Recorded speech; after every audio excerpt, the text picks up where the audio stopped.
إن الحمد لله نحمده ونستعينه ونستغفره ونعوذ بالله من شرور أنفسنا ومن سيئات أعمالنا من يهده الله فلا مضل له ومن يضلل فلا هادي له وأشهد أن لا إله إلا الله وحده لا شريك له وأشهد أن محمدا عبده ورسوله أما بعد فإن خير الحديث كتاب الله وخير الهدي هدي محمد صلى الله عليه وسلم وشر الأمور محدثاتها وكل محدثة بدعة وكل بدعة ضلالة وكل ضلالة في النار. أعوذ بالله السميع العليم من الشيطان الرجيم من حمده ونفخه ونفسه. بسم الله الرحمن الرحيم. رب اشرح لي صدري ويسر لي أمري واحلل عقدة من لساني يفقهوا قولي رب زدني علما اللهم رب زدني علما. ہم جو ہے پچھلے ہفتے حدیث 7383 7383 صحیح بخاری کتاب التوحید باب نمبر 8 میں ہے، باب نمبر 7 میں ہے، اور اس کا یہ سمجھیں کہ صرف انٹروڈکشن ہی دیکھا تھا، اصل حدیث میں نہیں گئے تھے. آج انشاءاللہ جو بات شروع ہوگی وہ تسبیح سے شروع ہوگی. جیسا پچھلے ہفتے بات ہوئی تھی کہ تسبیح کا معنی کیا ہے، سبحان اللہ جو ہم کہتے ہیں اس کا معنی کیا ہے، اس کو سمجھنا کیسے، اور یہ چیز اگر سمجھ میں آتی ہے تو کافی سارے مسئلے حل ہوتے ہیں انسان کی زندگی کے انشاءاللہ. تو آج تسبیح کے تعلق سے بات کر کے، اور حدیث تو پھر اس کے بعد مختصر ہے کیونکہ کافی کچھ ہم نے پچھلے ہفتے دیکھ لیا تھا، تو حدیث کا اکثر چیزوں کی شرح جو ہے ہم دیکھ چکے ہیں، تھوڑی سی جو بچی ہیں اس کو آج دیکھ کر کے انشاءاللہ اس حدیث کو مکمل کریں گے. ذکر جو ہے اللہ کا، یہ کیونکہ ذکر میں شمار ہے، تسبیح کا شمار جو ہے ذکر میں ہوتا ہے، اور اللہ کے رسول صلی اللہ علیہ وسلم نے جو ہے اس تعلق سے فرمایا بھی ہے کہ انسان کے جسم میں جتنی ہڈیاں ہیں اس کو اس کا جو ہے صدقہ دینا، اور یہ جو ہے آدمی کر سکتا ہے ذکر و اذکار کے ذریعے. اللہ کے رسول صلی اللہ علیہ وسلم نے بتایا کہ اللہ کا آپ ذکر کرو، تسبیح کرو، تحلیل، تمہید، تو اس کے ذریعے آپ جو ہے اپنے جسم کے جتنے ہڈیاں ہیں، جتنے جوائنٹس ہیں، اس کا آپ جو ہے صدقہ کر سکتے ہیں، یعنی اس کی طرف سے وہ ادا ہو جائے گا. یہ ایک آسان طریقہ ہے. اللہ کا ذکر جو ہے وہ کچھ قسموں میں بٹا ہوا ہے، اس کے کچھ ٹائپس ہیں، جو کچھ قسمیں ہیں. ایک تو یہ کہ اللہ کو جو ہے اس کے ناموں سے اور اس کی صفاتوں سے یاد کرنا، اللہ کو اس کے ناموں اور صفاتوں سے یاد کرنا، جس میں شمار سبحان اللہ کا ہوتا ہے، الحمدللہ، لا الہ الا اللہ، اللہ اکبر. یہ اس طرح کے اور جو کلمات ہیں جو ثابت ہیں اذکار، یہ ایک طریقہ ہوتا ہے اللہ کو یاد کرنے کا. دوسرا طریقہ ہے ایک عام ڈسکشن جو ہوتا ہے لوگوں کے درمیان، عام جو بول چال، عام بات، جس میں اللہ کے تعلق سے کوئی خبر اگر کسی کو دیں، مثال کے طور پہ ان اللہ علی کل شیء قدیر، یہی کہہ دیں اگر ہم، تو یہ بھی ذکر ہے نا. آپ اللہ کے تعلق سے کسی کو کوئی خبر دے رہے ہیں، یہ بھی اللہ کے ذکر میں اس کا شمار ہوتا ہے. اور اسی طرح کی اور جتنی باتیں آتی ہیں، مثال کے طور پہ اللہ یرزقہم، اللہ انہیں رزق دیتا ہے، اللہ یرزقکم، اللہ تمہیں رزق دیتا ہے، اگر یہ خبر کے اعتبار سے بھی کسی کو آپ بتائیں تو یہ بھی ذکر میں شمار ہے اس کا. اس کے بعد تیسرا ہوتا ہے ایک عام، جیسے کہ ابھی ہم بیٹھے ہیں، یہ ایک درس ہو رہا ہے، کیا بات ہو رہی ہے یہاں پہ؟ اللہ کا ذکر ہی ہو رہا ہے. قرآن کی کوئی آیت پڑھی جائے گی، اللہ کی صلی اللہ علیہ وسلم کی حدیثیں پڑھی جائیں گی، اس کی شرح کی جائے گی، تشریح کی جائے گی، تو یہ بھی جو ہے ایک قسم کا جو ہے ذکر ہے. یہ بھی اس کو بھی وہی فضیلت حاصل ہے، اللہ کا ذکر ہے، احکام ہیں، حلال حرام کے تعلق سے باتیں ہوتی ہیں، یہ ساری چیزوں کا شمار اللہ کے ذکر میں آتا ہے.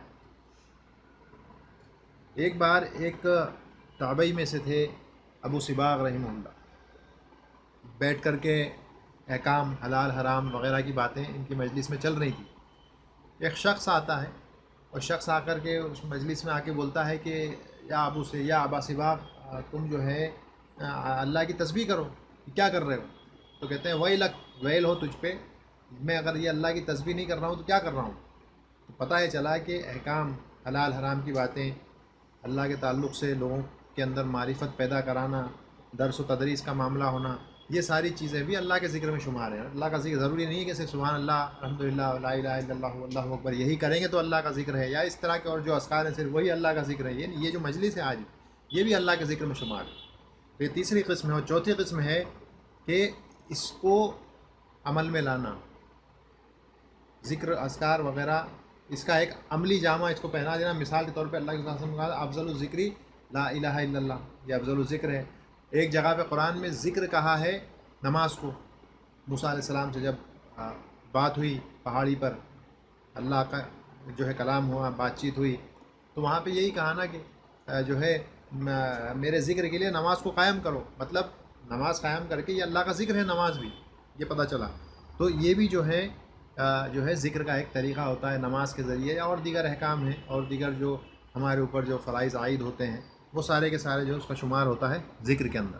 تو آج جو کیٹیگری جس تعلق سے بات ہوگی اور مناسبت اس کی یہ ہے کہ جو باب امام بخاری نے باندھا ہے اس میں کئی جگہ پر سبحان لفظ آیا ہے، سبحان ربک رب العزت عما یصفون، ٹھیک ہے نا، اس طرح سے لفظ آیا ہے۔ تو میں ضروری سمجھا میں نے کہ حالانکہ یہ شرح میں نہیں ہے، شیخ عثیمین نے اس کی شرح میں اس چیز کو صرف سبحان کا مطلب کیا ہوتا ہے، سبحان اللہ کا مطلب کیا ہوتا ہے، صرف انہوں نے اتنا بتایا ہے۔ میں کچھ اور چیزیں جمع کی ہیں اس میں جس سے یہ پتہ چلے کہ سبحان اللہ کے اس کے فائدے کیا ہیں، کیوں کیا جاتا ہے، اس کے کیا بینیفٹس حاصل ہوتے ہیں، کس طرح سے اس کا معاملہ رہتا ہے۔ یہ اگر پتہ چل جائے آدمی کو تو اس کا جو نظریہ ہے اللہ کے لیے کتنا بدل جائے۔ تو وہ بڑے جو ہے اختصار کے ساتھ ایک دم سمرائزڈ فارم میں اس کو پیش کریں گے انشاءاللہ۔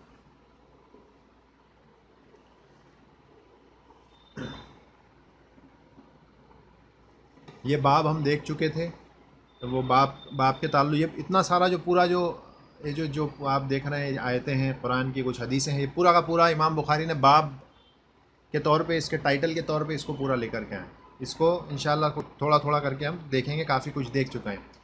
اس حصے میں جو ہے ہم جو ہے دیکھیں گے کہ سبحان اللہ کا کیا معاملہ ہے، اس کو کیسے سمجھنا، ربوبیت کی قسمیں کیا ہیں، عام اور خاص، اللہ کی صفاتیں جو ہیں وہ غیر مخلوق ہیں، جتنی بھی اللہ کی صفات ہیں وہ مخلوق نہیں ہیں، غیر مخلوق ہیں، ٹھیک ہے، اللہ کی صفاتیں غیر مخلوق ہیں، اور یہ ایک بہت اہم قاعدہ ہے جو آگے آئے گا ابھی۔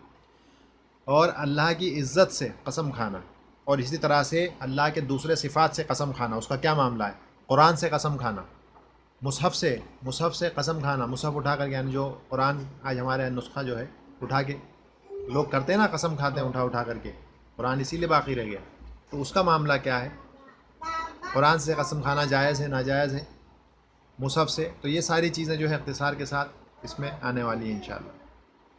اب جو ہے سبحان اللہ کے تعلق سے جو بات آ رہی ہے وہ ایک حدیث ہے پہلے تو، کہ اس کی فضیلت کیا ہے، اس کا معاملہ کیا ہے، اس کا معاملہ کیا ہے سبحان اللہ کا۔ تو یہ جو حدیث ہے یہ حضرت فاطمہ رضی اللہ عنہا، اللہ صلی اللہ علیہ وسلم کی جو بیٹی ہیں ان کی حدیث ہے، اور حضرت علی ان سے بیان کرتے ہوئے کہہ رہے ہیں رضی اللہ عنہ کہ فاطمہ جو تھیں، ان فاطمہ تقت ما تلقى من اثر الرحا فی یدیہا، رہا کہتے ہیں پرانے وقت میں اور آج کے وقت میں بھی آپ نے دیکھا ہوگا کہ گیہوں پیسنا ہے اور جو چیزیں پیسی جاتی ہیں وہ دو بڑے پتھر ہوتے تھے، ایک پتھر نیچے ہے، اناج کو اوپر سے وہ چھوٹا سا ایک ہول رہتا ہے، اس میں سے اناج اندر ڈالا جاتا ہے، پھر ایک بڑا پتھر رکھتے ہیں اور اس کو ایسے گول گول گھماتے رہتے ہیں، تو وہ اس سے جو ہے گیہوں پیس کر کے آٹا بن جاتا ہے، اور جو بھی پیسنا ہے اس میں جوار ہے باجرہ ہے پیس کر کے اس میں آٹا بن جاتا ہے۔ اور آج کی جو چکیاں ہیں ہماری جو اب آ گئی میکینیکل، اس میں بھی دو پتھر ہی ہوتے ہیں اندر، باہر بھلے موٹر وغیرہ لگ گئی ہے، کانسیپٹ وہی ہے، اس کے اندر ہی دو پتھروں کے بیچ میں پستا ہے، نکل جاتا ہے اس وقت۔ اور آج کے دور میں بھی کئی جگہ پر ہاتھ سے پیستے ہیں، کہتے ہیں ٹیسٹ میں بہت فرق ہوتا ہے، مشین کا پسا ہوا آٹا اور ایک وہ ہاتھ سے پسا ہوا آٹا، کافی فرق ہوتا ہے روٹی بنتی ہے، آج بھی چیز ہوتی ہے۔ تو من اثر الرحا فی یدیہ، تو کہتی ہیں کہ یہ ان کا کام یہی تھا، حضرت فاطمہ رضی اللہ عنہا جو تھیں، یہ آٹا پیسنا کام تھا ان کا، گھر پہ وغیرہ یہ آٹا پیستی تھیں، تو اس کی وجہ سے ہاتھ میں چھالے وغیرہ آ جانا اور تکلیف ہونا، وہ شکایت ان کو ہو گئی تھی، تو اس تعلق سے وہ شکایت کر رہی تھی اپنے ہاتھ کے ان چھالوں کی وجہ سے یا اس پیسنے کی وجہ سے، جو بھی مسئلہ ہوگا۔ تو وہ آتا نبی صلی اللہ علیہ وسلم سب جو فانطلقت، تو انہیں پتہ چلا کہ اللہ کے صلی اللہ علیہ وسلم کے پاس کوئی غلام ان کو ملا ہے، ان کے پاس کچھ غلام آئے ہیں، تو انہوں نے سوچا کہ جاتی ان سے ایک غلام مانگ لوں گی تو میرا کام آسان ہو جائے گا، تو وہاں پہ جاتی ہیں، لیکن اللہ کے صلی اللہ علیہ وسلم ان کو وہاں اس وقت نہیں ملتے ہیں، حضرت عائشہ ملتی ہیں رضی اللہ عنہا، ان کو بتاتی ہیں ایسا ایسا معاملہ ہے۔ بہرحال بعد میں اللہ کے صلی اللہ علیہ وسلم جب آتے ہیں تو وہ ان کو خبر دیتی ہیں حضرت عائشہ رضی اللہ عنہا کہ اس طرح سے معاملہ ہوا تھا، حضرت فاطمہ آئی تھی، ایسا ایسا معاملہ ہے، تو نبی صلی اللہ علیہ وسلم پھر ان کے پاس جاتے ہیں، اور وہاں پر جب جاتے ہیں تو یہ لوگ تقریباً سونے کی تیاری میں ہوتے ہیں، رات دیر ہو چکی ہوتی ہے تو سونے کا معاملہ رہتا ہے بس، تو نبی صلی اللہ علیہ وسلم جو ہے ان کے وہاں پہ پہنچتے ہیں، وہاں پر جا کر بیٹھتے ہیں اور اس کے بعد میں جو ہے یہ ان سے کہتی ہیں، اور ان کو پتہ تو چل ہی جاتا ہے کہ کس لیے وہاں پہ آئے تھے، ایک طلب کر رہے تھے کہ ایک جو ہے کام کرنے کے لیے کوئی بچہ مل جائے تو ہمارا کام آسان ہو جائے۔ تو اللہ کے وسلم ان سے کہتے ہیں الا اعلمکما خیرا مما سألتما، کیا میں تمہیں کوئی ایک ایسی چیز نہ سکھاؤں تم دونوں کو جو تم نے طلب کیا ہے اس سے زیادہ بہتر ہو، یعنی کام کرنے کا لڑکا وغیرہ غلام مانگا اس سے زیادہ بہتر ہو۔ کہتے ہیں پھر آگے فرماتے ہیں اذا اخذتما مضاجعکما، کہ جب تم اپنے بستروں پہ چلے جاؤ سونے کے لیے یا جانے کا ارادہ کرو تو کیا کرو تم، ان تکبر اللہ اربعا و ثلاثین، 34 ٹائمز اللہ اکبر پڑھو، اور وتسبحہ ثلاثا و ثلاثین، اور پھر 33 ٹائمز سبحان اللہ پڑھو، تسبحہ 33 ٹائمز 33 مرتبہ سبحان اللہ پڑھو، وتحمدہ ثلاثا و ثلاثین، اور 33 مرتبہ الحمدللہ پڑھو۔ فہو خیر لکم من خادم، یہ تمہارے لیے بہتر ہے کسی خادم کے ہونے سے، کام کرنے والے، کوئی بھی آپ سمجھ لو کہ کام کرنے کے لیے جو ہوتے ہیں نوکر چاکر وغیرہ، اس سے زیادہ بہتر تمہارے لیے یہ ہے کہ جب تم سونے جاؤ تو تم 34 مرتبہ جو ہے اللہ اکبر، 33 مرتبہ سبحان اللہ اور 33 مرتبہ الحمدللہ، اس طرح سے یہ 100 مرتبہ ہو جائے گا۔ اس کو پڑھ کے سو جایا کرو، تمہاری ساری تھکان مٹ جائے گی۔ اور یہی وجہ ہے کہ یہ انسان کو تازگی دیتے ہیں، یہ کلمات جو ہیں انسان کو تازگی دے دیتے ہیں، تازہ ہو جاتا ہے، اور یہی چیز منافقین میں نہیں ہوتی۔ اسی لیے ان کے تعلق سے اللہ نے سورہ نساء میں کیا فرمایا کہ یہ لوگ جب کھڑے ہوتے ہیں اذا قاموا کسالى، جب نماز کے لیے کھڑے ہوتے ہیں، اذا قاموا الى الصلاة قاموا کسالى، جب یہ کھڑے ہوتے ہیں نماز کے لیے تو بڑے آلسی پنے سے کھڑے ہوتے ہیں، اور ان کا مقصد ہوتا ہے لوگوں کو دکھاوا کرنا، تو ان کے اندر آلس رہتا ہے، تر و تازگی نہیں رہتی ہے۔ لیکن ایک مومن کے اندر تر و تازگی آ جاتی ہے اگر وہ ان کلمات کو رات کو سونے سے پہلے اتنا کر لے، 34 مرتبہ یہ، 33 مرتبہ یہ، 33 مرتبہ یہ، کسی کام والی کی ضرورت پڑے گی نہیں گھر میں، اس سے ہی آپ کا کام ہو جائے گا، یعنی تر و تازگی آ جائے گی۔ کہنے کا مقصد یہ نہیں ہے کہ کام والیاں گھر میں مت رکھو، لیکن اگر نہ ہو تو یہ اگر کر لیا جائے تو آپ کے اندر تر و تازگی آ جائے گی، صبح جب اٹھو گے تو آپ کے اندر ایک نئی طاقت قوت رہے گی، آپ اپنا کام آسانی سے کر سکیں گے، تازگی رہے گی انسان کے اندر۔ تو یہ جو ہے اس کا معاملہ ہے تسبیح کا۔ اس کے بعد حضرت ابو ذر رضی اللہ عنہ جو ہیں ان سے ایک روایت آتی ہے، اور یہ ساری روایتیں صحیح روایتیں، مسند احمد، صحیح مسلم، صحیح بخاری وغیرہ کی روایتیں یہاں پہ ہیں۔ کہتے ہیں انّا رسول اللہ صلی اللہ علیہ وسلم سئل ای الکلام افضل، ان سے پوچھا گیا کہ کون سا کلام سب سے بہتر ہے، تو نبی صلی اللہ علیہ وسلم نے فرمایا مصطفی اللہ لملائکتہ ولعبادہ، کہ وہ کلام جو اللہ نے اپنے فرشتوں کے لیے چنا ہے اور اپنے بندوں کے لیے چنا ہے، وہ سب سے بہتر ہے۔ وہ کیا ہے؟ سبحان اللہ و بحمدہ، یہ وہ کلمہ۔ بس اتنا، اکثر یہ ہمیں چاہیے کہ اس کو ہم تسبیح کے طور پہ اکثر پڑھتے رہیں۔ اس کے فوائد کیا ہیں آگے آنے والے ہیں کہ اور اس کے کیا فائدے ہیں۔ سبحان اللہ و بحمدہ فجر کے بعد 100 مرتبہ پڑھ لیں، مغرب کے بعد 100 مرتبہ پڑھ لیں، جو آپ کے اذکار وغیرہ کرتے ہیں اس میں عام عمومی طور پہ، یعنی ایک عادت بنا لیں، دھیرے دھیرے عادت بن جائے گی۔ تو اس کے بہت سارے فائدے ہیں، اور یہ جو ہے افضل الکلام ہے، افضل الکلام اللہ کے نزدیک یہ ہے۔ اس کے بعد ابو ذر رضی اللہ عنہ سے ہی دوسری ایک اور روایت ہے کہ انہوں نے فرمایا، نبی صلی اللہ علیہ وسلم نے کیا فرمایا، الا اخبرک باحب الکلام الی اللہ، کیا میں تمہیں نہ خبر دوں ایسے کلمات کی، ایسے کلام کی جو اللہ کے نزدیک سب سے زیادہ محبوب ہیں، کیا ہیں؟ قلت یا رسول اللہ اخبرنی، میں پھر وہ کہتے ہیں کہ میں نے کہا یا رسول اللہ صلی اللہ علیہ وسلم بتائیے کہ وہ کون سے کلمات ہیں جو اللہ کے نزدیک سب سے زیادہ محبوب ہیں، سب سے زیادہ پسندیدہ ہیں۔ فقالا انی احب الکلام ان اللہ، کہ بے شک سب سے زیادہ محبوب کلام اللہ کے نزدیک جو ہے سبحان اللہ و بحمدہ، سب سے زیادہ محبوب اللہ کے نزدیک سبحان اللہ و بحمدہ۔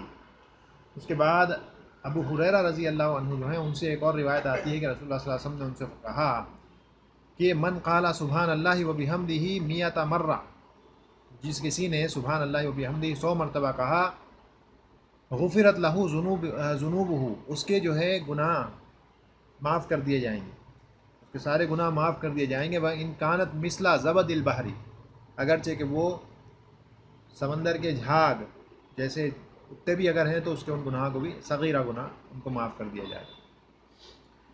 ایک اور اہم کافی، یہ تو طویل جو ہے روایت تھی، جس کو صرف میں نے چھوٹا سا ٹکڑا اس کا یہاں پہ نقل کیا ہے۔ نوح علیہ السلام کا یہ واقعہ، اللہ کے وسلم نے ایک طویل حدیث بیان کی تھی، اس میں یہ واقعہ ہے۔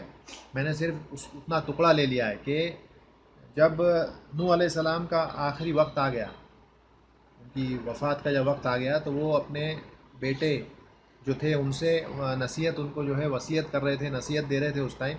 تو انہوں نے نصیحت دیتے ہوئے جو بات کہی، وہ کیا کہی؟ وَآمُرُكُمَا بِسُبْحَانَ اللّہ، اور ان کے جو ہے دو بیٹے اس ٹائم تھے موجود۔ تو آمُرُكُمَا، میں تم دونوں کو جو ہے حکم دے رہا ہوں، نصیحت کر رہا ہوں، کس چیز کی؟ بسبحان اللہ و بحمدہ۔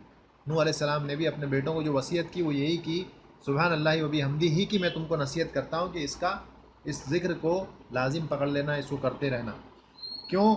فَإِنَّهَا صَلَاةُ كُلِّ شَيْءٍ، کیونکہ یہ ہر چیز کی نماز ہے، ہر چیز کی ایک طرح سے، یعنی نماز کا طریقہ یہی نہیں ہے جو آج ہم کرتے ہیں، کئی آگے ذکر آئے گا تو کہتے ہیں فَإِنَّهَا صَلَاةُ كُلِّ شَيْءٍ، اور آگے وَبِّهَا يُرْزَقُ كُلُّ شَيْءٍ، اور اس کی وجہ سے ہر چیز کو رزق دیا جاتا ہے۔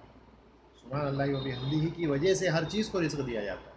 تو اگر انسان کو چاہیے کہ اپنے رزق میں بڑھوتری کرنا ہے، یا رزق نہیں ہے اس کو چاہتا ہے کہ رزق آ جائے، رزق مل جائے، اس کو جو ہے لازم پکڑ لو، پڑھتے رہنا، تسبیحات کرتے رہنا، زبان کو خالی نہ رہنے دینا، جتنا ہو سکے تسبیحات کرتے رہنا چاہیے۔ شیخ بن باز رحمہ اللہ کے تعلق سے آتا ہے، ہم نے ہمارے استاد سے سنا تھا، کہتے تھے کہ اتنا زیادہ ذکر و اذکار کیا کرتے تھے کہ کبھی کبھی جب فون بھی آتا تھا تو ان کی زبان صرف ذکر و اذکار چلتے رہتے تھے، فون پہ بات کیسے کرنا ان کو سمجھ نہیں آتا تھا، تو زبان کو پکڑنا پڑتا تھا، تب رکتی تھی، پھر بات ہوتی تھی، ورنہ ان کی زبان کنٹینیوس عادت پڑ گئی تھی ذکر و اذکار، صرف فون پہ بات کرنے کے لیے ایسے پکڑ کے زبان کو، اور پھر روکنا پڑتا تھا، پھر بات کرتے تھے۔ تو یہ معاملہ تھا۔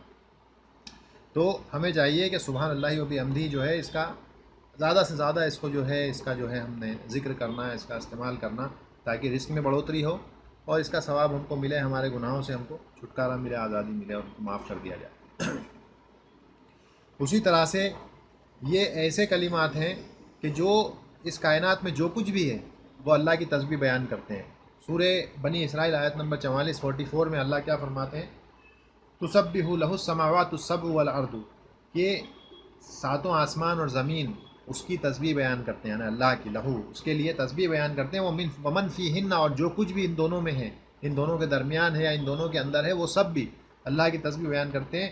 وَإِن مِّن شَيْءٍ إِلَّا يُسَبِّحُ بِحَمْدِهِ، اور ایسی کوئی چیز نہیں ہے جو اللہ کی تسبیح اور اس کی حمد نہ بیان کرے، ایسی کوئی چیز نہیں ہے کائنات میں۔ وَلَكِن لَا تَفْقَهُونَ ولیکن لا تفقہون تسبیحہم، لیکن مسئلہ یہ ہے کہ تم نہیں سمجھ سکتے ان کی تسبیحات کو، کیونکہ تمہیں ان کی بولی نہیں پتہ ہے، ان کی جو لغت ہے۔ امام ابن کثیر جو ہیں، انہوں نے اس آیت کی تفسیر میں بہت ساری باتیں بیان کی ہیں، لیکن ہمارا اصل موضوع یہ نہیں تھا، اس لیے میں اتنے ڈیٹیل میں نہیں جا رہا ہوں، لیکن صرف سرسری طور پر کہ تم لوگ ان کی تسبیحات کو نہیں سمجھ سکتے، چڑیاں ہیں، پتھر ہیں، پیڑ ہیں، پہاڑ ہیں، تم ان کی تسبیحات کو نہیں سمجھ سکتے۔ پہاڑ کا معاملہ، جیسے داؤد علیہ السلام، سلیمان علیہ السلام، ان کو کیا دیا گیا تھا کہ چڑیوں کی جو ہے زبان کو یہ سمجھ سکتے تھے، ان کے ساتھ جو ہے پہاڑ، پیڑ وغیرہ تسبیحات کرتے تھے۔ تو آج اس چیز کو سمجھنا یہ کوئی بڑی چیز نہیں ہے، آپ کسی وادی میں چلے جائیں، آس پاس اگر پہاڑ ہیں، آپ زور سے سبحان اللہ کہیں گے تو ایکو کی وجہ سے لوٹ کر کے جو ہے واپس سے آپ کو سننے میں آئے گا سبحان اللہ۔ تو یہ کیا ہے؟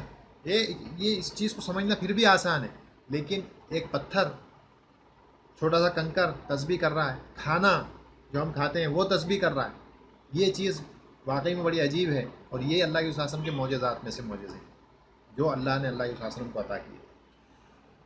کہتے ہیں راوی وَلَقَدْ كُنَّا نَسْمَعُ تَسْبِيحَ الطَّعَامِ، کہ ہم جو ہے، راوی جو ہے بیان کر رہے ہیں، میرے خیال سے ابو ذر رضی اللہ عنہ ہی ہیں یہاں پر بھی، کہتے ہیں کہ ہم سنا کرتے تھے کھانے کو تسبیح کرتے ہوئے، جو کھانا کھایا جا رہا ہے اس کو ہم کانوں سے سنتے تھے کہ وہ تسبیح کر رہا ہے، وہ ہوا یو کلو، جب کہ وہ کھایا جا رہا ہے اس ٹائم وہ تسبیح کر رہا ہے، سبحان اللہ سبحان اللہ سبحان اللہ وبحمدہ، یا جو بھی طریقہ رہا وہ تسبیح ہم سن سکتے تھے کہ وہ تسبیح کر رہا ہے کھانا۔ دوسری جگہ کہتے ہیں فرائیت النبی صلی اللہ علیہ وسلم اخذ سبع حصیات، کہ ہم نے دیکھا اللہ کے صلی اللہ علیہ وسلم کو کہ آپ نے 7 کنکریاں اٹھائیں، 7 یا 9 الگ الگ روایتیں، کسی میں 7 کسی میں 9 چھوٹے چھوٹے کنکر جو ہیں اس کو اٹھایا۔ او 9 حصیات فی کفہ، اپنے ہتھیلی میں کچھ 7 یا 9 کنکر رکھے. فسبحنا حتی سمیت لہن حنینا کا حنین النحل. کہتے ہیں راوی حدیث کے ہم نے سنا کہ انہوں نے ان کنکریوں نے تسبیح کرنا شروع کر دی.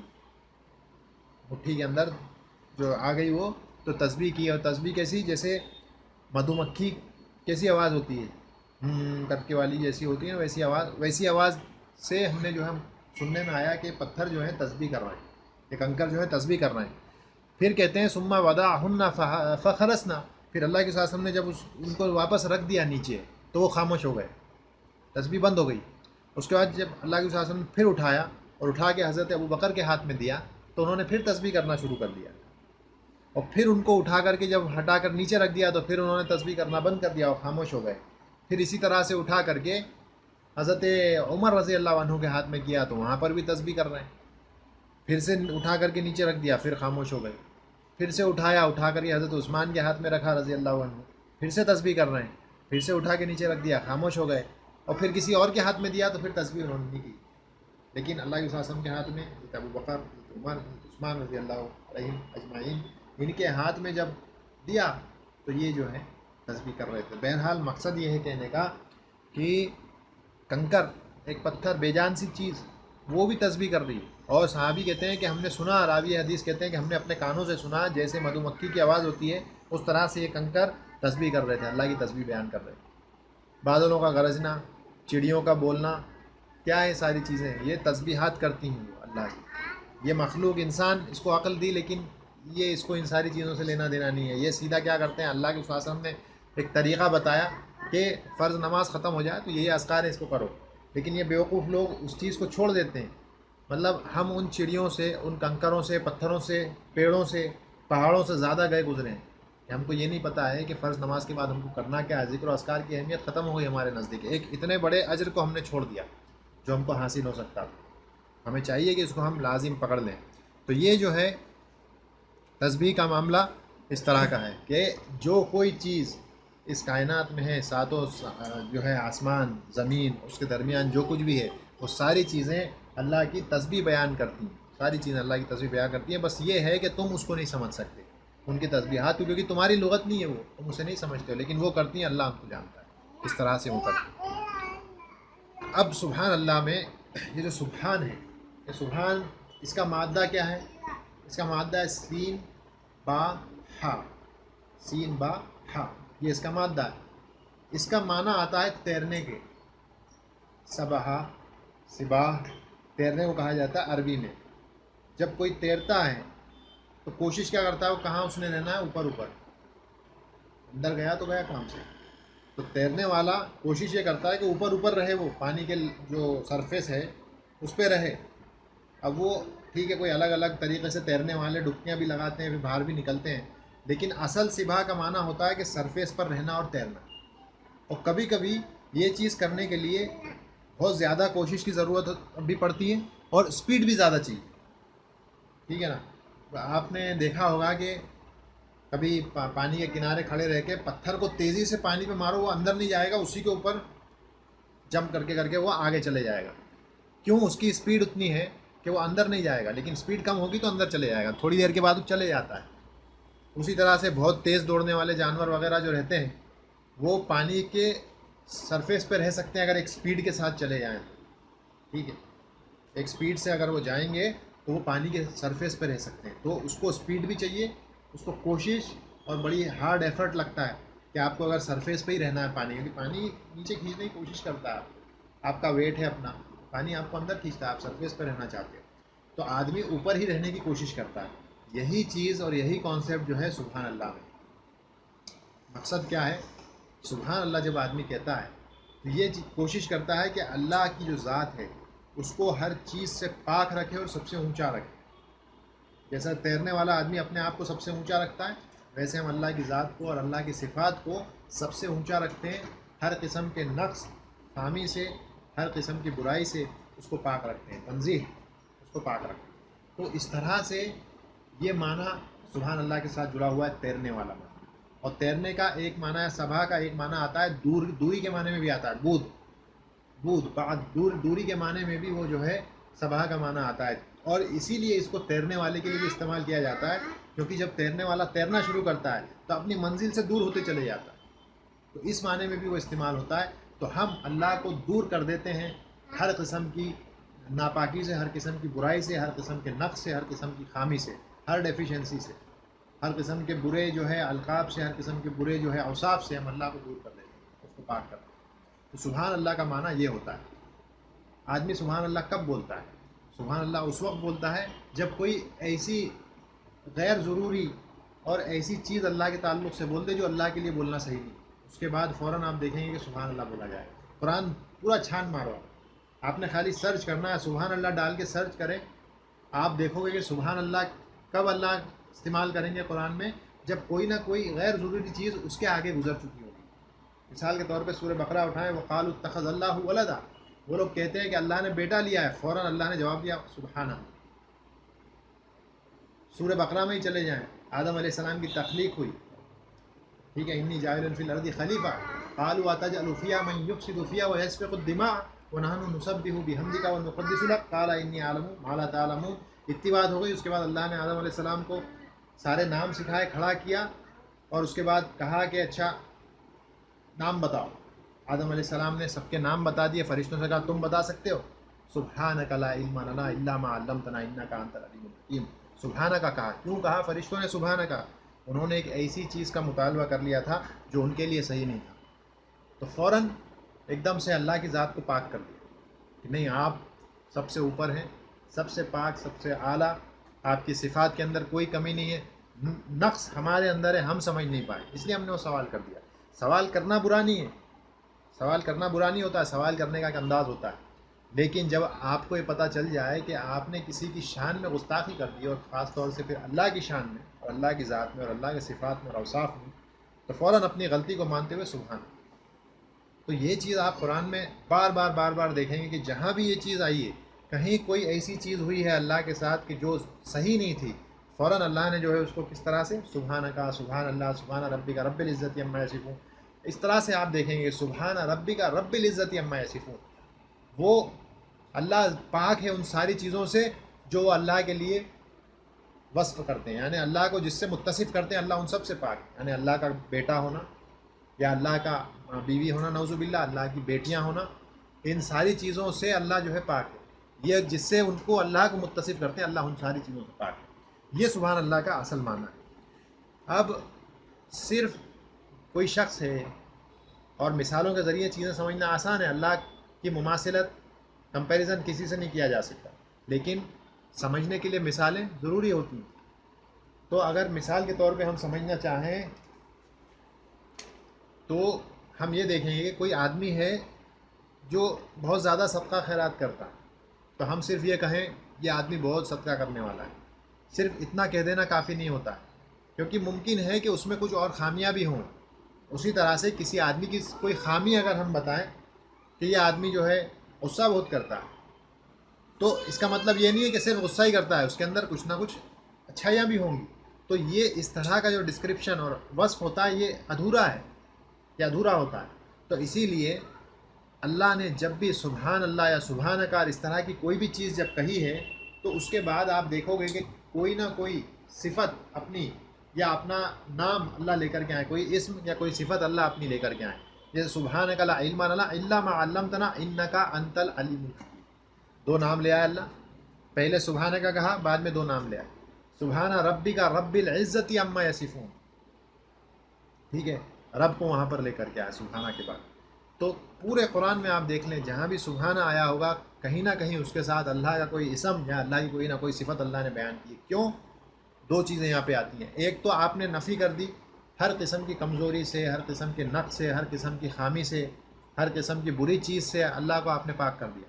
صرف اتنا کافی نہیں ہے، آپ نے وہ تو کر دیا، لیکن اب آپ اس کو آپ نے اس چیز کو دور کر دیا۔ اس کو بتانے کا طریقہ کیا ہے؟ آپ اللہ کی حمد بیان کر دیں، اللہ کی حمد بیان کر دیں۔ اسی لیے جو تسبیح ہے سبحان اللہ ہی وہ بھی حمدی، سبحان اللہ کہہ کے ہم نے ساری بری چیزوں کو تو دور کر دیا، لیکن اب حمد کر کے ہم نے اللہ کو سب سے اونچا بنا دیا، واقعی میں عملی طور پر اللہ کو اونچا بنا دیا۔ تو اسی لیے دونوں کلمات ساتھ میں چلیں گے، کوئی نہ کوئی چیز آپ دیکھیں گے کہ ساتھ میں آ کر کے جڑے گی سبحان اللہ کے ساتھ۔ تبھی آپ کا نگیٹو اور پازیٹیو بنتا ہے. ایک چیز نگیٹو ہے، نگیٹو کو ختم کر دیا، پازیٹیو کو ثابت کر دیا، اب جا کر کے یہ مکمل جو ہے طور پر ایک تعریف ہوگی جو اللہ کی ذات کے لیے ہی لائق ہے اور دیکھا. تو ہم صرف وہی کرتے ہیں.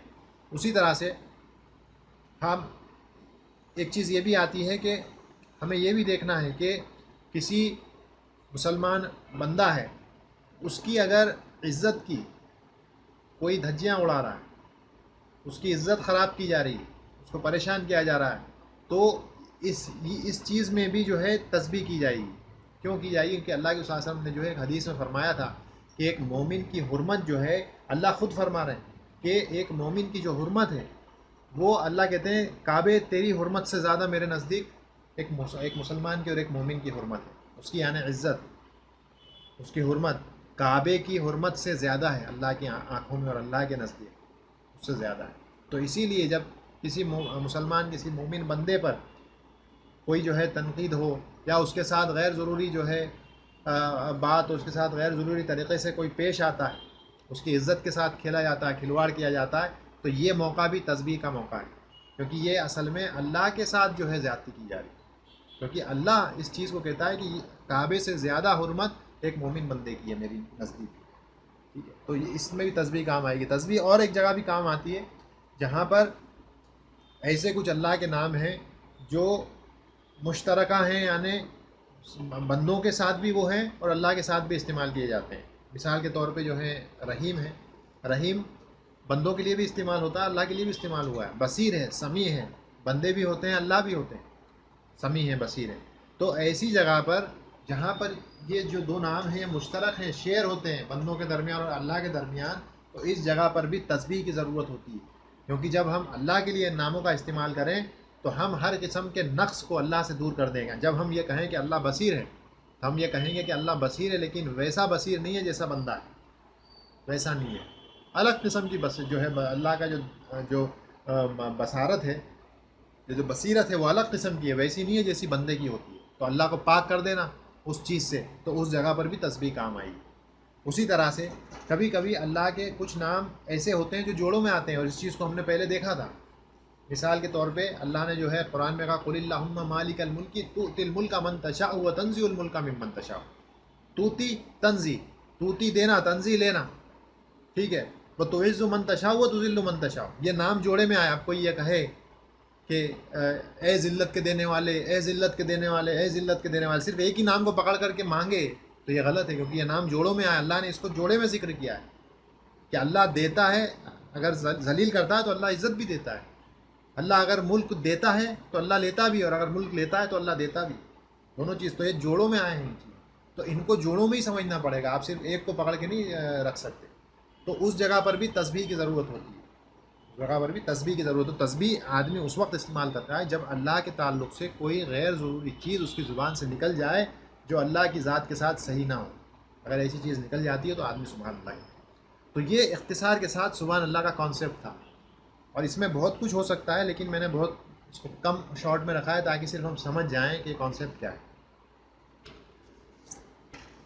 اب جو ہے شیخ نے جو سبحان اللہ کے تعلق سے بہت اختصار کے ساتھ بیان کیا ہے اس کو میں سامنے رکھ دوں تو بات اپنی مکمل ہو جائے.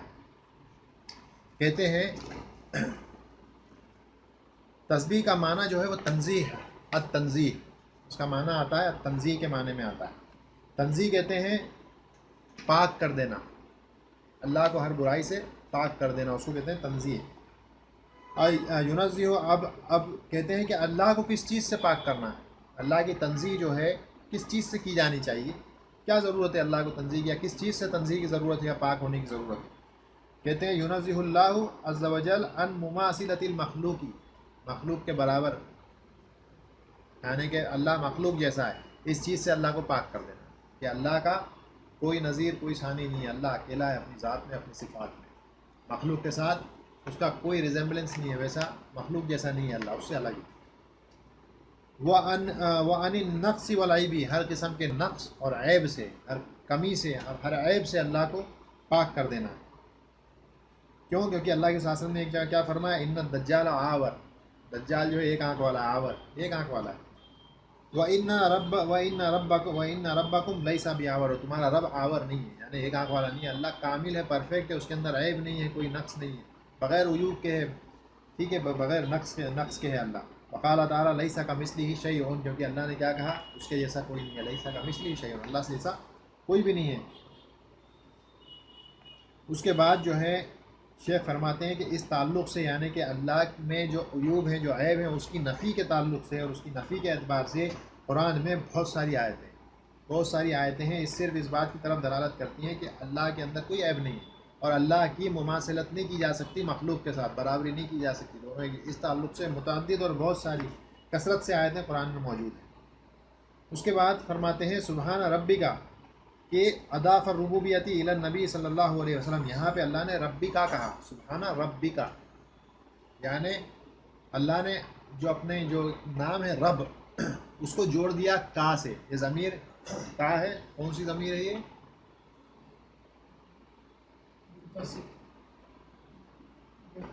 متصل، ضمیر متصل، جڑی ہوئی ضمیر ہے یہ کس کی طرف لوٹ کے جا رہی ہے؟ اللہ کے وسلم کی طرف، کہ تمہارا رب، ٹھیک ہے، تو اس سے اللہ نے جوڑ دیا، کیوں؟ لِأَنَّهَا رُبُوبِيَّةٌ خَاصَّةٌ، کیونکہ یہ خاص قسم کی ربوبیت ہے۔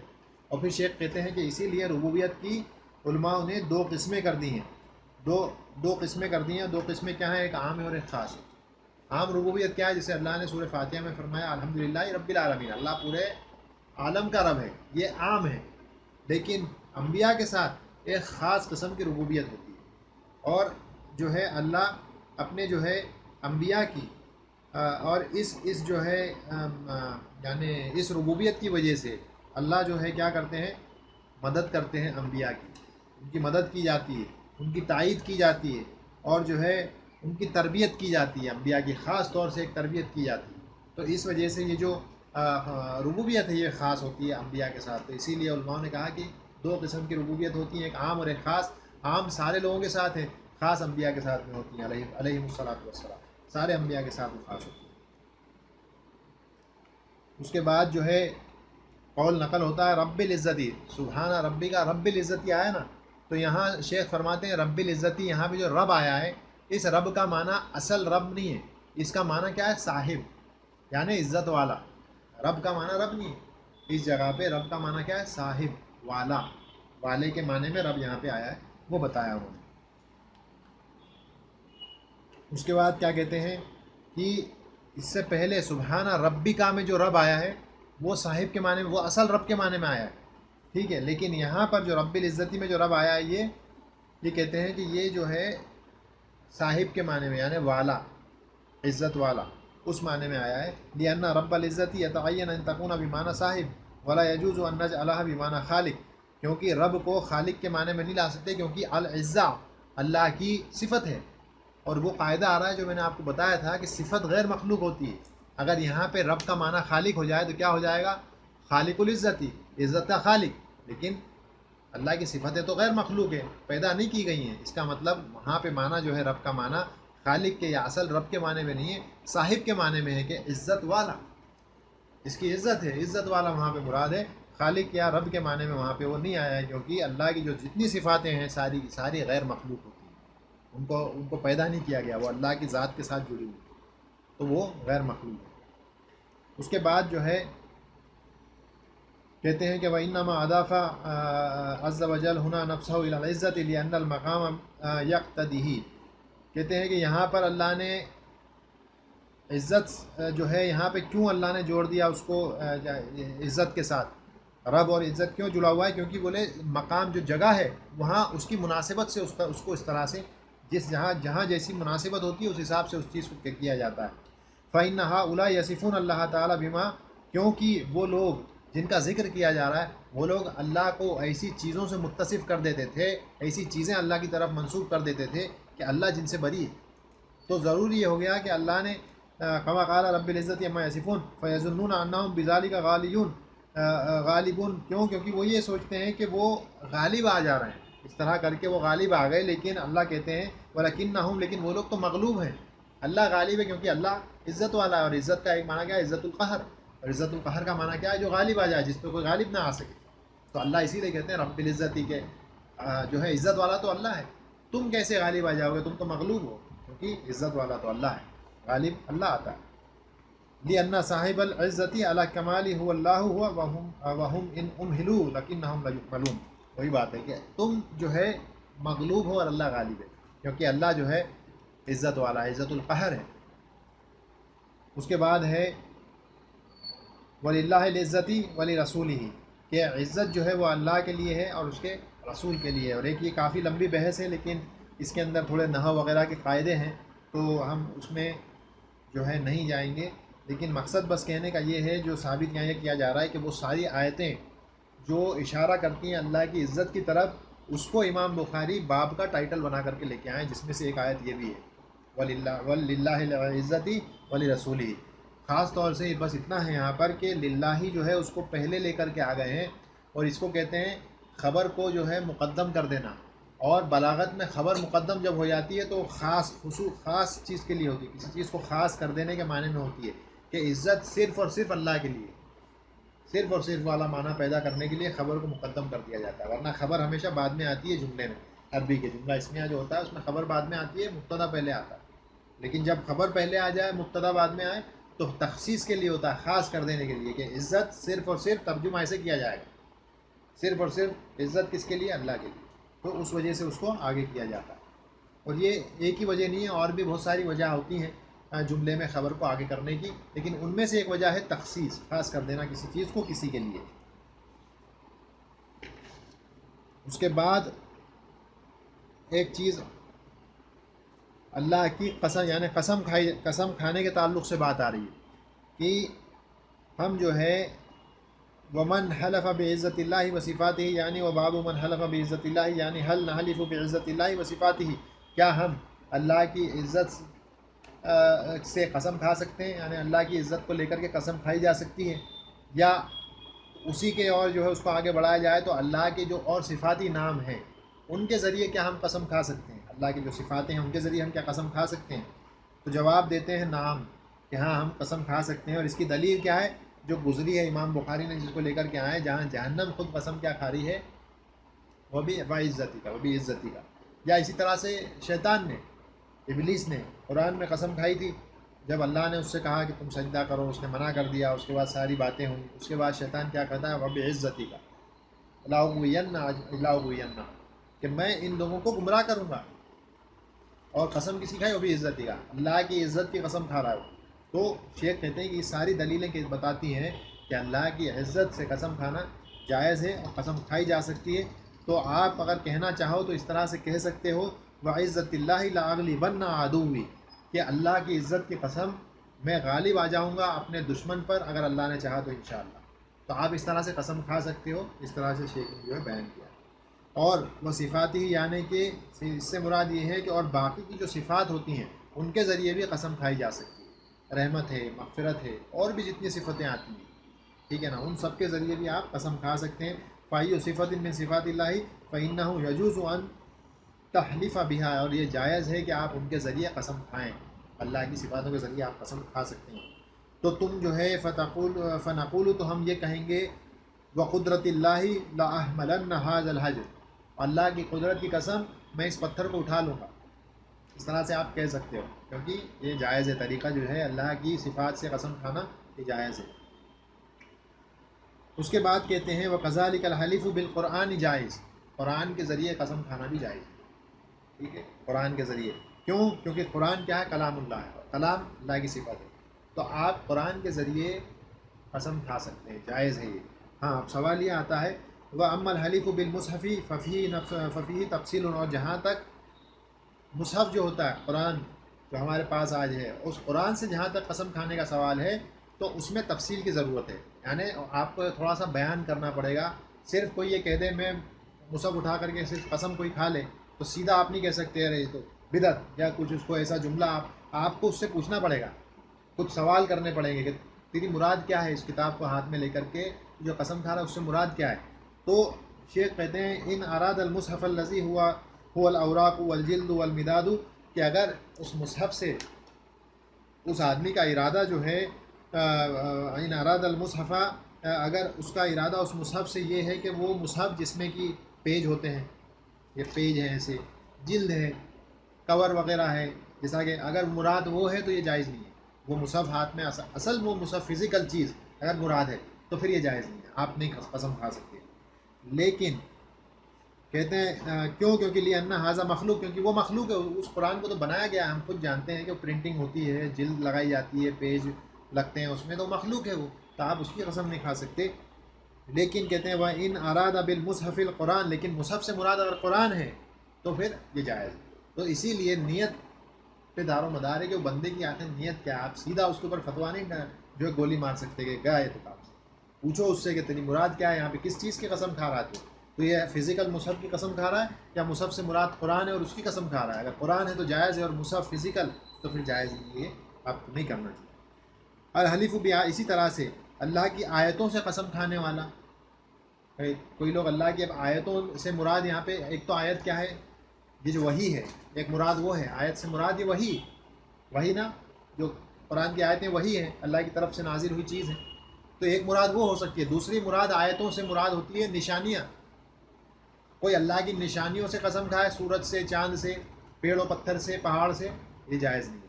لیکن اگر اس کی مراد یعنی بھی آیات اللہ ہی، اگر وہ کہے کہ اللہ کی آیتوں کی قسم، اگر اس سے مراد قرآن کی آیتیں وہ وحی ہے، وہ قرآن ہے، تو پھر یہ جائز. تو اسی لیے اس میں بھی تفصیل کی ضرورت ہے. کوئی اللہ کی آیتوں سے قسم کھاتے ہوئے نظر آئے تو سیدھا آپ اس پہ فتوا نہیں ٹھوک سکتے، اور اس سے پوچھو، اس سے تفصیل طلب کرو، تیرا جو ہے مراد کیا ہے، تیرا ارادہ کیا ہے، اس چیز کیا چاہتا ہے، تو واضح ہوگی بات. پھر شیخ کیا کہتے ہیں، والذین یحلفون بآیات اللہ الان من عامۃ الناس، کہ وہ لوگ جو قسم کھاتے ہیں اللہ کی آیتوں کے ذریعے آج کے دور میں جو عام امت، جو عام لوگ ہیں ان میں، الظاہر انہم یریدون بها الآیات الشرعیۃ. کہتے ہیں کہ آیتیں دو قسم کی ہوتی ہیں، ایک ہوتی ہے کونی، ایک ہوتی ہے شرعی. کونی وہ جو یونیورسل آپ کو نظر آتی ہیں، چاند ہے، ستارے ہیں، پیڑ ہیں، پہاڑ ہیں، آسمان ہے، زمین ہے، پیڑ، پتھر، پھول، یہ ساری چیزیں اللہ کی نشانیاں ہیں جو ظاہری طور پہ آپ کو نظر آ رہی ہیں، کونی ہیں. سورج کا، چاند کا گرہن لگنا، یہ ساری چیزیں کونی ہیں، ہوتی ہیں کائنات کے اندر. ایک شرعی ہوتی ہیں، جیسے کہ جو وحی ہے یہ شرعی ہے. تو کہتے ہیں کہ جب آپ ان لوگوں سے جو اللہ کی آیتوں سے قسم کھاتے ہیں آج کے دور میں، جب آپ ان سے پوچھو گے کہ آیات اللہ سے آپ کی مراد کیا ہے، تو وہ کیا کہیں گے؟ وہ کہیں گے الآیات الشرعیہ، ہماری مراد الشرعی، آیت شرعی یعنی وہی ہماری مراد. اس سے فلو سألت ای عامیون هل انت تريد بقولك وآیات اللہ ان تحلف بالشمس والقمر، جب آپ اس آدمی سے پوچھو گے کہ تو جو اللہ کی آیتوں سے قسم کھا رہا ہے کہ قسم ہے بھی آیت اللہ، وہ بھی ہے، وہ بھی آیت اللہ، اس طرح سے وہ جب کہتا ہے وہ آیت اللہ، تو جب آپ اس سے پوچھو گے کہ کیا تیری مراد اس طرح سے کہنے سے یہ ہے کہ تو سورج اور چاند کی قسم کھا رہا ہے یا اس کے جیسی چیزوں کی، تو کہے گا نہیں، میری مراد یہ نہیں ہے، بلکہ میری تو مراد ہے لا بل انا اريد القرآن، میرا تو مطلب میں تو یہ میری جو مراد ہے وہ تو قرآن ہے، میں قرآن کی قسم کھا رہا ہوں جو اللہ کا کلام ہے، اور اللہ کا کلام اللہ کی صفت ہے، اور اسی لیے یہ مخلوق نہیں ہے، اسی لیے میں تو اس کی قسم کھا رہا ہوں. تو یہ جائز ہے، یہ ناجائز نہیں ہے. اگر اللہ کی آیت کی کوئی قسم کھاتا ہے، وحی کی قسم کھاتا ہے، تو یہ جائز ہے، ناجائز نہیں ہے، کیونکہ یہ غیر مخلوق ہے، مخلوق نہیں. اس کے بعد جو ہے ایک حضرت انس کی حدیث رضی اللہ عنہ، جو کہ باب کے ٹائٹل میں آئی ہے، جہنم کہتی ہے تقول جہنم قط قط وعزتی کا. قط قط کا معنی ہوتا ہے بس بس، وہی شیخ بیان کر رہے ہیں، اس کا معنی ہوتا ہے حسبو. قط کا معنی ہوتا ہے حسبو، مطلب کافی ہو گیا میرے لیے، بس بس. اور پھر اللہ کی عزت سے، وعزتی کا، اور تیری عزت کی قسم، اس طرح سے جہنم قسم کھائے گی قیامت کے دن. تو وہ ایک چیز بیان کی ہے، اور صرف لا اسی لیے ہے کہ اللہ کی عزت سے قسم کھائی جا سکتی ہے. اس چیز کو ثابت کرنے کے لیے ساری چیزیں امام بخاری ایک کے بعد ایک لے کر کے آ رہے ہیں. اس کے بعد پھر کہتے ہیں تقول جہنم قط قط، کہ جہنم کہے گی قط قط، بس بس. اس طرح سے کہے گی، کب کہے گی؟ اذا وضع الرب عز وجل علیہا قدمہ، جب اللہ اپنے پیر کو رکھ دیں گے اس کے جہاں منہ پہ، جب اللہ اپنے قدم کو رکھ دیں گے تو کیا ہوگا؟ انزوا بعدها الى بعد، اس کی جہنم کی جو دیواریں ہیں وہ ایک دوسرے کے جو ہے قریب آنے لگیں گی، پیر رکھنے کے بعد میں ایک دوسرے کے سکڑنے لگیں گی. لِأَنَّهَا لَا تَزَالُ يُلْقَى فِيهَا، کیوں؟ کیونکہ وہ جو ہے کنٹینیوس اس میں لوگ پھینکے جا رہے ہوں گے، جہنم کے اندر کنٹینیوس لوگوں کو پھینکا جا رہا ہوگا. اور وہ کہے گی وَهِيَ تَقُولُ هَلْ مِن مزید، قرآن میں آیا ہے کیا اور ہے، آنے دو، اور بھی ہے کیا، هَلْ مِن مزید، حَتَّى يَضَعَ الرَّبُّ عَزَّ وَجَلَّ عَلَيْهَا قَدَمَهُ، کب تک وہ ایسا کرے گی؟ جب تک اللہ اپنے پیر کو اس کے منہ میں نہ رکھ دے گی، تب جا کر کے وہ سکڑ کے بند ہونے کو ہو جائے گا، اور اس کے بعد میں پھر وہ اس میں لوگوں کو نہیں ڈالا جائے گا، پھر وہ کہے گی قط قط بس بس۔ تو لیکن مقصد یہاں یہ ہے کہ جہنم جو ہے فقد اقسمت النار بعزت اللہ، کہ قسم کھائی ہے آگ نے اللہ کی عزت کی، صرف اس لیے جو ہے اس کو یہاں پر لے کے آئے اللہ کے قسم نے اس کو جو ہے ثابت کیا ہے کہ ہاں جہنم جو ہے بات کرے گی اور قسم کھائے گی اللہ کی عزت سے۔ اس کے بعد میں حضرت ابو ہریرہ کی ایک حدیث ہے جو ہم نے اس دن دیکھی تھی کہ ایک آدمی ہے جنت و جہنم کے بیچ میں رہے گا، آخری آدمی ہوگا جس کو جو ہے آگ سے نکال کر کے جنت میں ڈالا جائے گا، وہ جو ہے کہے گا رب صرف وجہی عن النار، کہ میرے چہرے کو آگ سے دور کر دے، پلٹ دے، پھیر دے، اور کہے گا لا وعزتک لا اسألوک غیرہا، اور وہ کہے گا کہ تیری عزت کی قسم میں صرف اسی چیز کا سوال کرتا ہوں کہ میرا منہ جو ہے آگ سے پھیر دیا جائے، صرف اس چیز کا میں سوال کرتا ہوں، وہ اس طرح سے کہے گا۔ اور اس کے بعد جو ہے والا، اور اس میں جو ہے کبھی بھی غور کیا ہوگا قرآن میں جب آپ پڑھا، قسم جب آتی ہے تو اس کے پہلے اکثر ایک لا آتا ہے، لا اقسم بیوم القیامہ، اس طرح سے ایک لا آتا ہے، یا جیسے یہاں آیا لا و عزتی کا، اور ایسا اور مقامات پہ بھی ہے لا اقسم بیوم القیامہ فلا اقسم بما تبصرون، اور اس طرح سے لا بار بار آیا لا اقسم بہذا البلد، یہ ساری چیزیں آئی ہیں۔ کہتے ہیں یہ لا قسم کی نفی نہیں ہو رہی ہے، قسم کی نفی نہیں کرتا ہے یہ لا اصل میں اس قسم کے کھانے سے پہلے لوگوں کے دماغوں میں جو بات گھسی ہوئی ہے اس کی نفی کر رہا ہے کہ نہیں ایسا نہیں ہے، بلکہ میں تو قسم کھا کے کہتا ہوں کہ بات ایسی ہے، تو یہ لا اس وجہ سے آتا ہے۔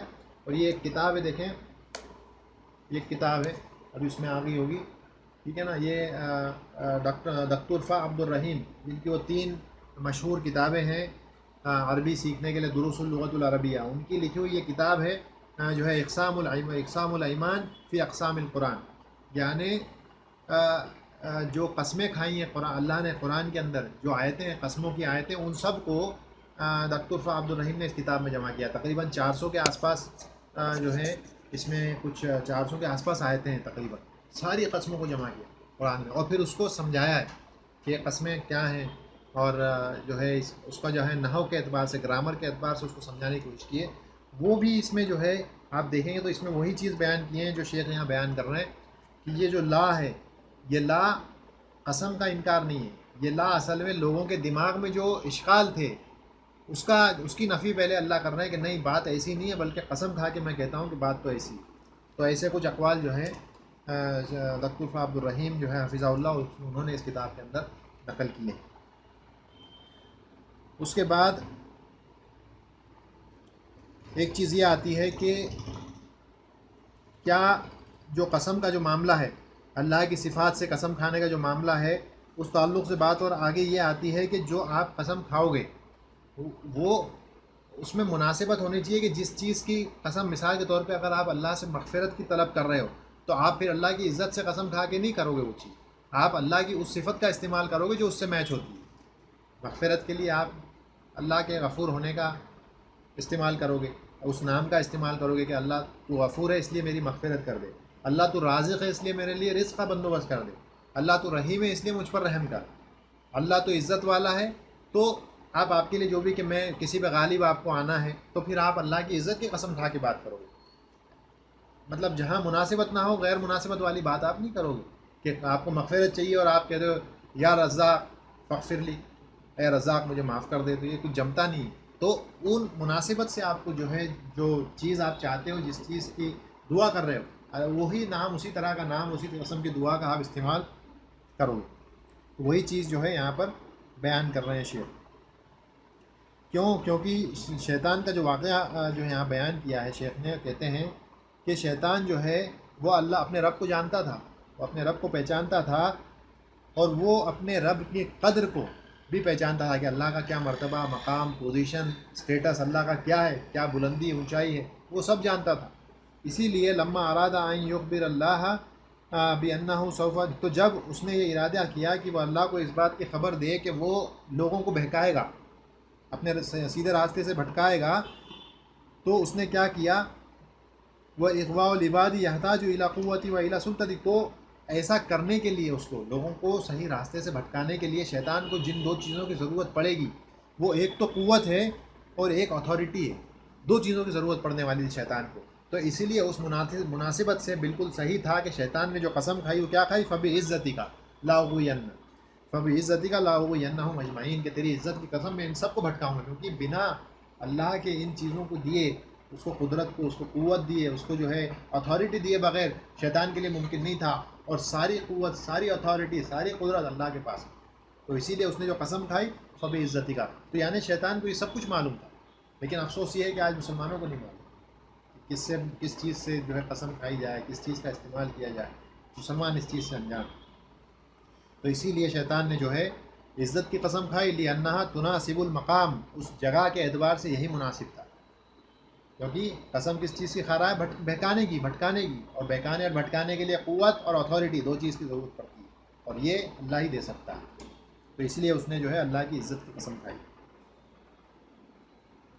اسی لیے کہتے ہیں کہ قرآن میں ہمیشہ آپ مناسبت دیکھو گے، یہ مناسبت آپ کو نظر آئے گی کہ جس چیز کی قسم کھا رہی ہے، جس چیز کے لیے آپ قسم کھا رہے ہیں، تو اس کی مناسبت سے ہی آپ ویسا نام، ویسی صفت کا استعمال دیکھیں گے جو ہوا ہے. اس کے بعد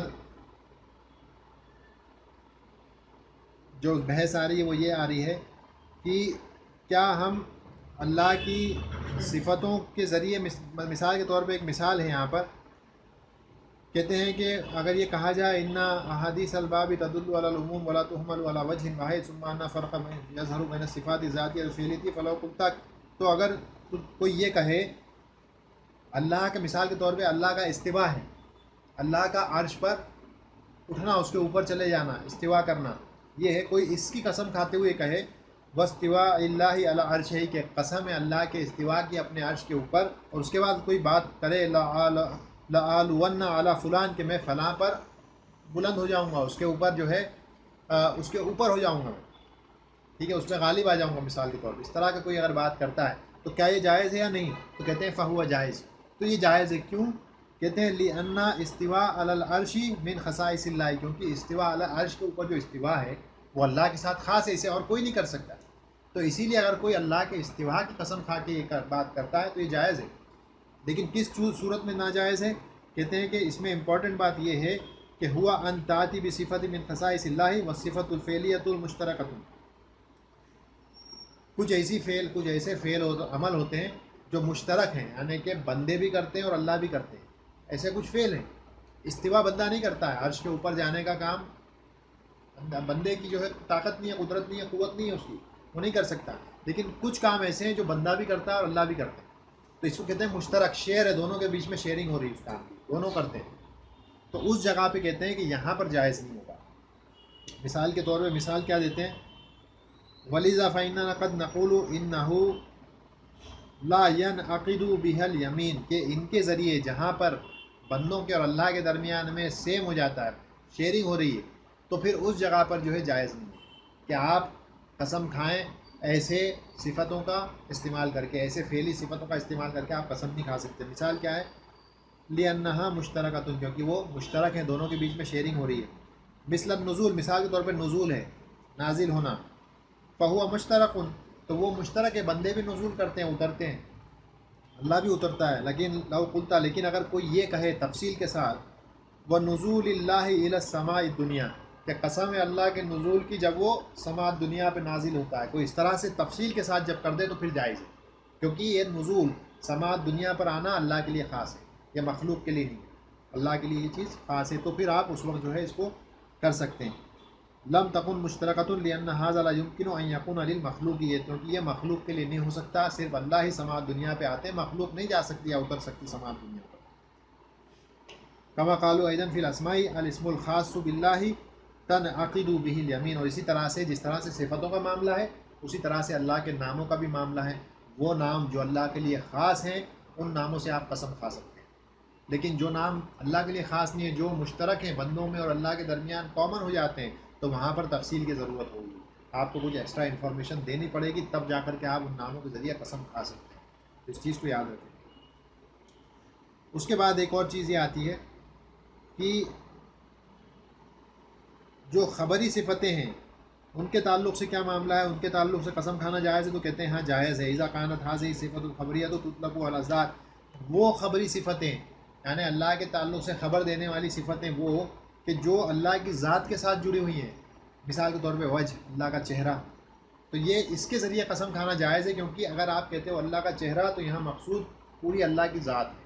تو آپ اللہ کے چہرے سے جو ہے اس کے ذریعے قسم کھا سکتے ہیں. آپ کہہ سکتے ہیں وجہ اللہ ہی، کہ اللہ کے وجہ چہرے کی قسم، مطلب مراد یہاں کیا ہے؟ اللہ کی قسم.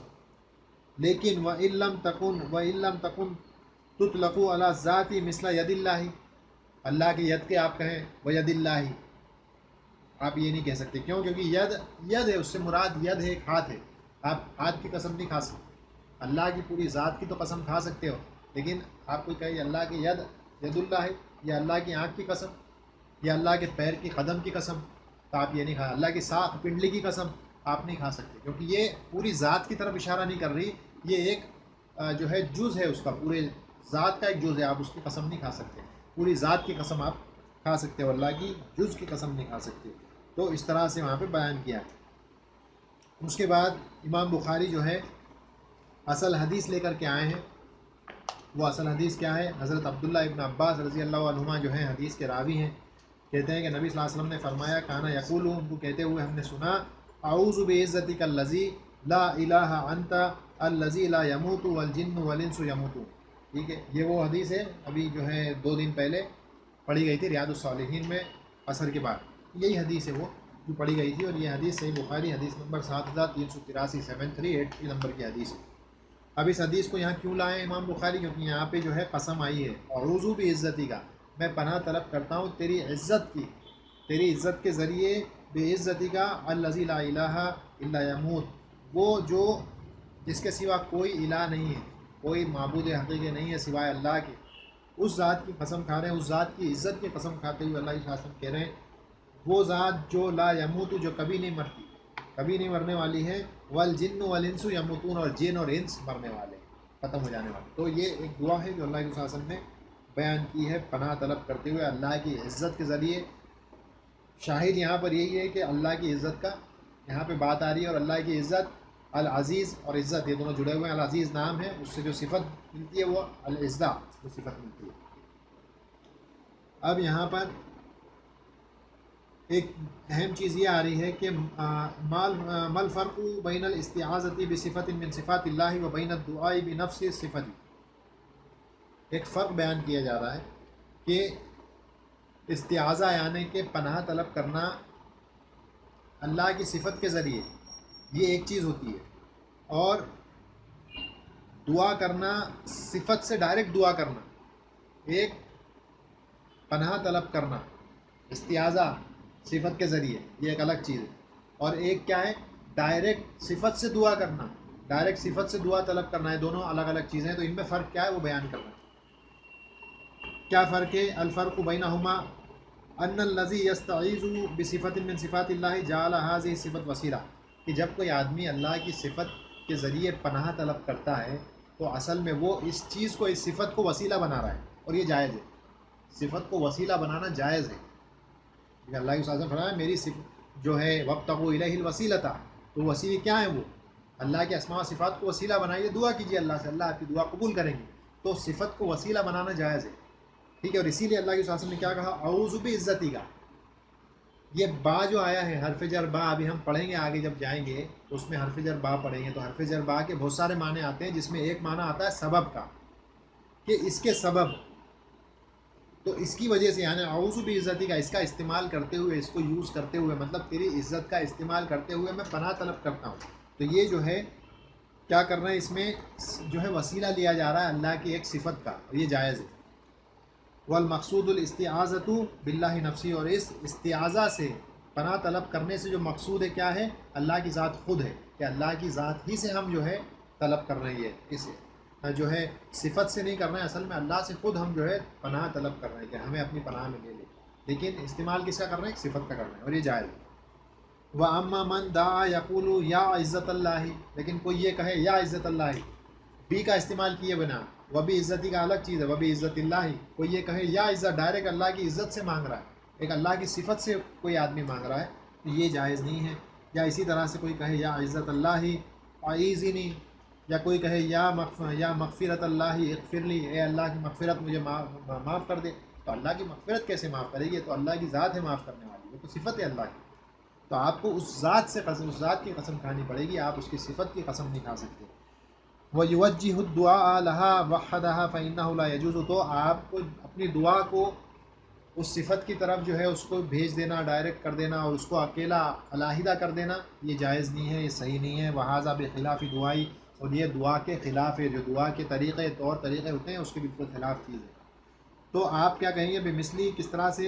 اسألوک بمغفرتک ان تغفر لی، تو میں سوال کرتا ہوں تیری مغفرت کی، اس کی جو ہے قسم لے کر، اس کو وسیلہ بنا کر، تیری مغفرت کو وسیلہ بنا کر کے میں سوال کرتا ہوں کہ مجھے معاف کر دے، یہ جائز ہے، کیونکہ آپ صفت کو وسیلہ بنا رہے ہیں، مغفرت کو وسیلہ بنا رہے ہیں، جائز ہے۔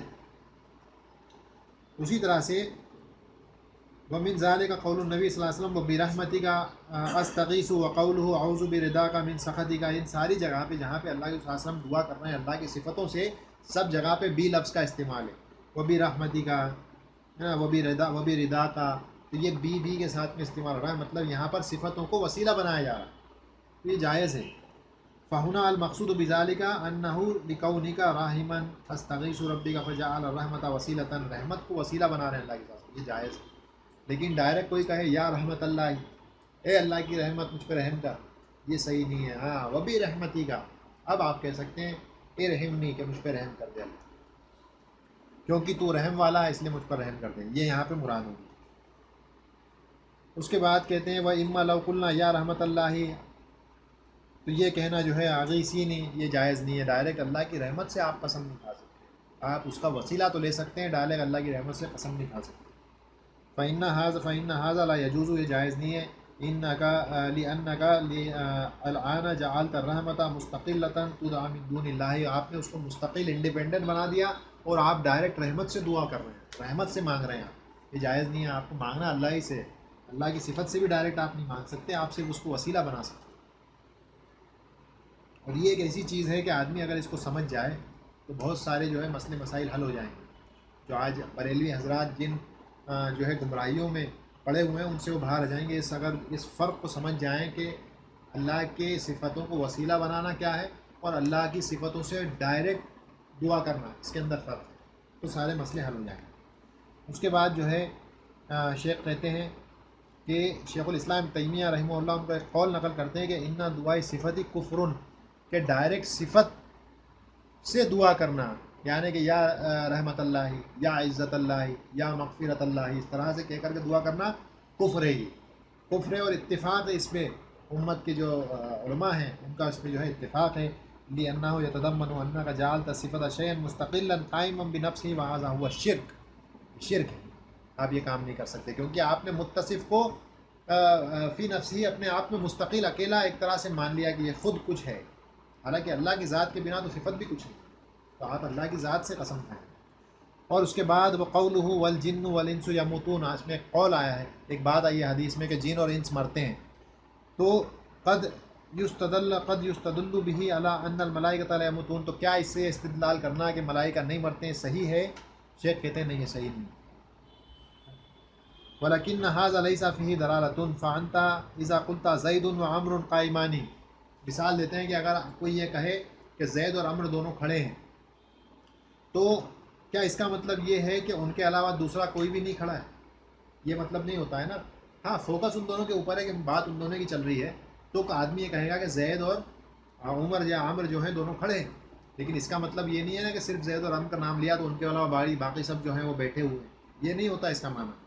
تو کہتے ہیں کہ لا یاتی علی غیر فہذا من مفہوم اللقب وهو ما علق فيه الحکم حکم علی العین فقط، وَإِذَا قُلْتَ، تو پھر اگر کوئی یہ کہے یا تم یہ کہو محمود یا محمد قائم، کہ محمد کھڑا ہے، فلیس مفہومہ ان غیرہ غیر قائم، تو اس کا مطلب یہ نہیں ہے، یا کوئی یہ کہے کہ محمد کھڑا ہے تو اس کا مطلب یہ نہیں ہے کہ اس کے علاوہ دوسرے جتنے بھی ہیں وہ کھڑے نہیں، اس کا مطلب یہ نہیں ہوتا ہے۔ تو اسی لیے حدیث میں یہ آنا کہ والجن والانس یموتون، اس سے کوئی یہ استدلال کرے کہ فرشتے مرنے والے نہیں ہیں، تو یہ استدلال غلط ہے، کیونکہ یہاں مقصود جو تھا وہ جن اور انس کو لانا مقصود تھا، تو صرف ان کی بات کی گئی.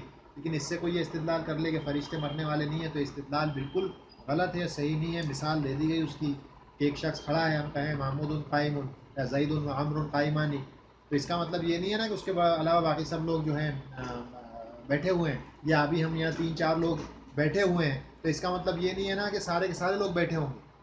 کچھ لوگ ہیں مارکیٹ میں گھوم رہے ہیں، چل رہے ہیں، پھر رہے ہیں، کھڑے ہیں. تو اس لیے یہ کہنا کہ یہاں پر بات والجن والانس یموتون آئی ہے تو اس کا مطلب یہ ہے کہ فرشتے مرنے والے نہیں ہیں. اور ایسے بھی کچھ احمق لوگ ہیں جنہوں نے یہ استدلال کیا ہوگا اس سے کہ ملائکہ جو ہے مرنے والے نہیں ہیں، کیونکہ دیکھو یہاں پہ بات دو ہی کی آئی، لیکن یہاں پہ مقصود یہ نہیں ہے. انٹینشن ان دونوں کو لانے کا ہوگا تو ان دونوں کو لے کر کے آئیں، تو اس لیے اس کا مطلب یہ نہیں ہوتا ہے. بہرحال یہ جو حدیث تھی 7383 7383 وہ یہ حدیث تھی جس میں اللہ کی عزت کے تعلق سے بات تھی. ہم نے اللہ کی عزت کی جو قسمیں ہیں اس کو دیکھا ہے، ربوبیت کی قسموں کو دیکھا ہے.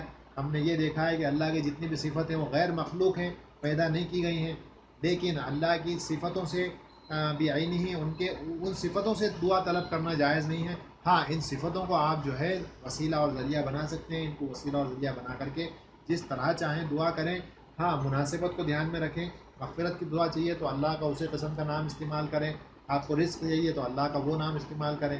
آپ کو توبہ طلب کرنا ہے تو اللہ کا وہ نام استعمال کریں. رحمت چاہیے تو اللہ کا وہ نام استعمال کریں. مناسبت سے استعمال کریں، انشاءاللہ اللہ دعاؤں کو سننے والا ہے.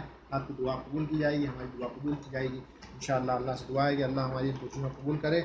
سبحانک اللہم و بحمدک، اشہد ان لا الہ الا انت، استغفرک و اتوب الیک.